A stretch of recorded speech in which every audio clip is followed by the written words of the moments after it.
It was a neutral place. If you look at his announcements, his churches, he named Rocky Mount, North Carolina as one of his churches. Right. And it was a good scam. And I can understand why, you wouldn't want to go into that environment that would seem sort of hostile. As I watch the YouTube exchange between you two, I couldn't help but to notice the comments, and some people were for, what you guys were doing, and some people were against what you were doing. How do you react to the criticisms of two pastors having an open debate or an argument? How do you answer the critics who say that maybe you guys shouldn't engage in that type of debate? Well, I mean, I'll be honest with you. He called for it. My thing is this here. I'm willing to address anything that I'm preaching or teaching or the lifestyle that I'm living. And he was willing to open himself up to do it. And I'm looking at a chance and opportunity for the people. His own members sent me letters. If you saw videos, you saw me reading letters from his church. His members sent me. He never read letters from my church. His members telling me, naming people we slept. I named out people. All he had to do was get up an address. These are false allegations. And if it happened, like I told him, if I slept with any of my members of my church, if I even rode to a hotel and we canceled, if we talked about it on the phone and said, no, we shouldn't be talking like this, I said, I ought to go to hell. This is unacceptable behavior for preachers. And the sad part is people get mad at me for naming preachers out. Yet when they look on the news and they say it's a rapist or a kidnapper in their neighborhood, you want faces and you want names. I'm telling people there are preachers that are out here that are tearing people down. They're not looking at the women that have been victimized. They're leaving these churches that they're totally giving up on men totally. All preachers got a bad rap, and there are good preachers that don't have the access to internet I have or as controversial I am, that are living a life, they're holding a standard that's really working for the salvation of people. But people like Jennings and a lot of these other guys, they got this big, they got this big limelight, and they're doing a lot of damage to the church. None of his members can tell you they ever got any help or support from their church. Yes, sir. If I may add, TJ, it's something that he said oftentimes on YouTube and on his live broadcast. These false preachers are actually worse than what we call American terrorists. They damage people's bodies and their soul. We need to understand the severity of false doctrine. False doctrine will never, ever produce a converted believer. These people need to be exposed and called to task about their behavior, their conduct, and what they preach and teach. And staying along that same line, Pastor Smith, in your own home, in your own town, you had one of the biggest scandals to break news that any of us have seen in a long time, and I'm referring to the Bishop Eddie Long scandal. And I had the opportunity to listen to a few of the tapes, whereas you did comment, you did provide some commentary on what happened, But my question is, from a church leadership perspective, what are your issues with Bishop Eddie Long and that whole scandal that broke out at New Birth Church? Well, I mean, here we have another example of a preacher that, continues to live any kind of way. Contrary to the doctrine, these gentlemen hold titles that are biblical, bishop. When they read the Bible, they read, everybody had these bracelets. What would Jesus do? Then we got to go back to the basics. When you look at these requirements, they're set up in their mandates for preachers to hold a standard. We have to be a light and example to the people. We're trying to get the people to try to achieve, status to where we're saying we're living and where we're at, looking to make other examples. When you got preachers that sit around and manipulate members and have sex with their members, and then, even with the same sex, and you're targeting kids, again, these people they're no better than terrorists. I mean, it's a disgrace and a shame. And then when you have people that sit here, and because of their belief in God and some being just totally blind and just ignorant, they think that this is acceptable behavior. We all do something. That's why they teach this save sinner mentality. So whenever you catch me up, don't forget we save sinners. Don't forget, he without sin cast the first stone. And yet they don't ever finish with judge ye not. It never told you not to judge. It goes down clearly and tell you, first get the beam out of your eye before you see clearly get the mote out of your brother. The beam being bigger than the mote. They don't get it. He never said don't.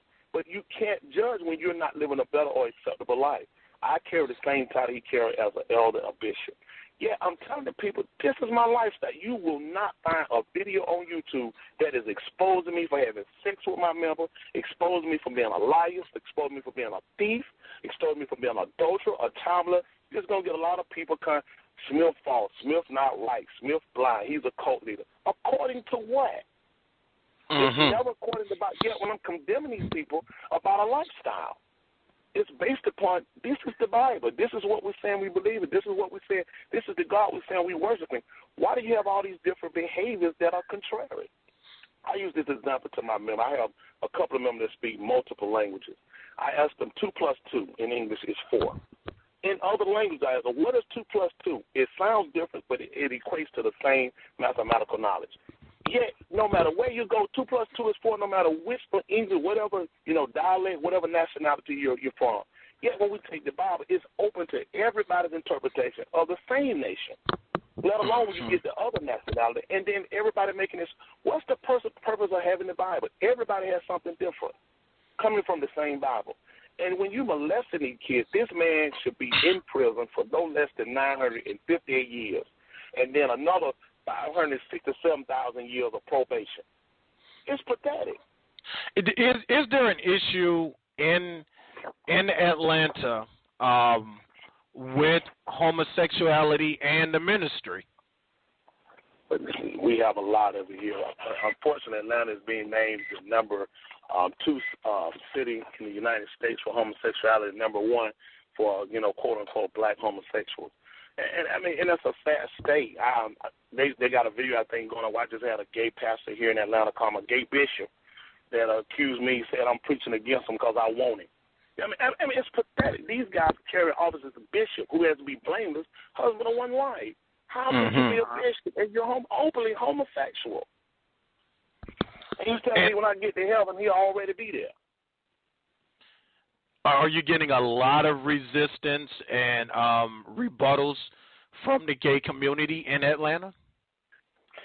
Not really. You have your couple that do. I think people in Atlanta have come to grips to realize, I got an unwavering standard. I'm not changed. I've been having the same standard before these guys ever came up with, their, television scandals or radio scandals. So, I've been consistent the whole time. This is like not something I found attacking this time. I've been attacking these behaviors because they're contrary. The Bible teaches us in 1 Corinthians 6 chapter 9 verse, know ye not that the unrighteous shall not inherit the kingdom of God. When you go down to about verse 11, it tells you, and such were some of you. I'm not telling these people, a lot of them, they can't be saved, but you can't be saved while you're still in these behaviors. I look at it like this. People say I condemn everything, but I give people an out. There's an out to every one of these behaviors. I'm not telling you, you got to be convicted to be converted.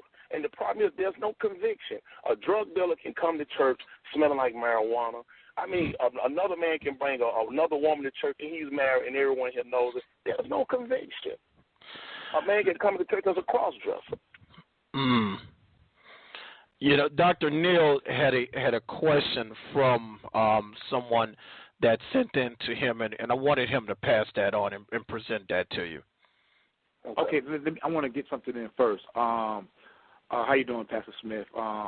You know me, and your members know me as, you mentioned my name twice in one of your videos online, as Worminati. Okay. And I oftentimes, not that you need it, come to your defense when various people come against you on YouTube and whatnot.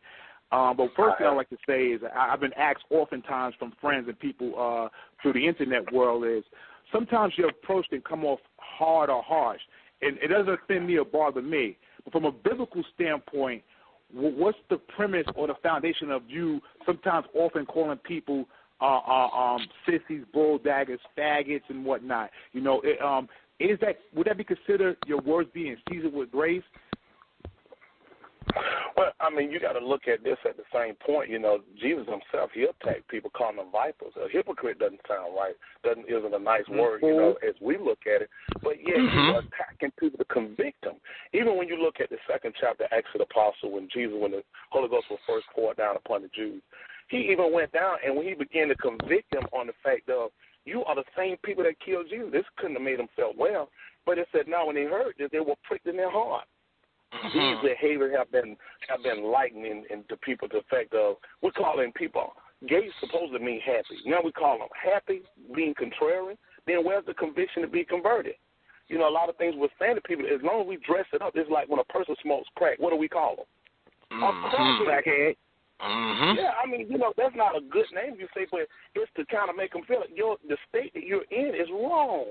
We cannot stop putting light on things. What do we call a child molester? You know what I'm saying? Pervert, child molester, amen.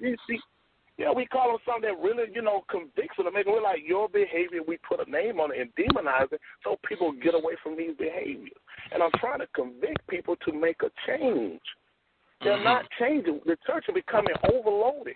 And you got people that's getting lost in the middle. Nobody's battling for these people that sit in the middle and looking at both ends. The preacher's not addressing it. He's dressing it up. The people sitting around me living no better than I'm living. What's the point of me coming in this place? Who's saying something different? And I can admit, you know, it might be harsh, it might be rash, but as Paul says, some preach Christ or envy or strife. He said, whatsoever, in every tense or whatever, Christ is preaching. Therein I rejoice. I'm preaching out. Amen. I'm preaching. Come out from what you're doing and make a change. People look at me saying, you're calling people stupid. Amen. And, you know, I like to say that, you know, all fish don't eat the same bait. Your approach is not designed to win everybody. This is my approach. I would be a fool to think my preaching is going to convert everybody to listen to me. You'd be lucky if you get 2 or 3 people paying you some attention, or that through the grace of God might be saved. You know, people get on you about talking about stupid and stuff, but you say, look at it. Jesus and the apostles call people fools. The definition in the American Standard Bible for a fool is one that is silly or stupid. So to call somebody stupid, if they're not walking in truth, then you are stupid. To me, it's just that simple. I mean, like I said, we label everything else we want to label that suits our ideology or our agenda, but when it comes to dealing with sin and calling it what it is and telling people about their conduct that is wrong and the consequence of you living in sin, you're going to be condemned to hell, it's the reality. Right, you know? I agree with and I've had the opportunity to listen to it, and in a lot of those cases, I agree with you, Pastor Smith. You had the right to call it out, and the name and keeping it along the same line of calling it out. As everybody knows, I'm from New Orleans, and after Hurricane Katrina, we had a lot of people relocate to your area. Okay, we also had a lot of preachers to relocate to your area. And within your city, I would say, other than places like Dallas, there's a lot of wealthy pastors that are in your one particular town. And I'm on the outside looking in, and being that you're on the inside, are you seeing these ministries really opening up the storehouses and pouring out some of these tithes, helping the people of Atlanta, the foreclosures, helping tuitions? Are you seeing these churches really doing what they're claiming they're doing? I mean, here in Atlanta, you know, one thing about it, the false prophets are not ignorant. They've learned how to do, you know, just enough to make, you know, kind of cover their backs because they know people looking. So they have their picks and chooses of people that they're going to do little things for. Not all, but you got some that are learning. You know, you got to, you know, the devil is smart enough to make himself look somewhat like Christ, like the Bible told us, you know, when Paul said, for such a false apostle, deceitful workers transform themselves into, you know, to ministers of Christ. And said no great thing for how even Satan did it with himself, trying to transform himself to an angel of light. So these preachers have learned how to kind of disguise themselves and, you know, look like they throw a bait out here for a little help. But as a whole, a lot of these churches are not doing anything for the people. As a matter of fact, the 19th of this month, CNN will be doing a special on me, Faces of Faith, because That's right. we help our members. We don't have a member of our church that can ever testify. You've heard me, if you watch me, Woman Net, a lot. Any of my members can get up, call me out, blast me, saying they come to us and needed help, and we turn them down. We did not, you know, take care of our members. We let them sit outside, lights off, no food, no clothes for their kids. And we're a small church, and we do this. I mean, and, you know, and it's not to put a break. But what I'm doing, the sad part is, it's sad that they have to do special for a small storefront church, as they call us, yet we putting our money into helping the people. Every preacher that's preaching truth should do this. How can you look in the faces of these people? They're calling you pastor, and they're looking to you for spiritual guidance, and they need natural help as well, and the churches are not giving it to them. You know, right. I told the people once before, you know, a couple of people I'm not mad at. I'm not mad at Chris Tucker. When you pay Chris Tucker and you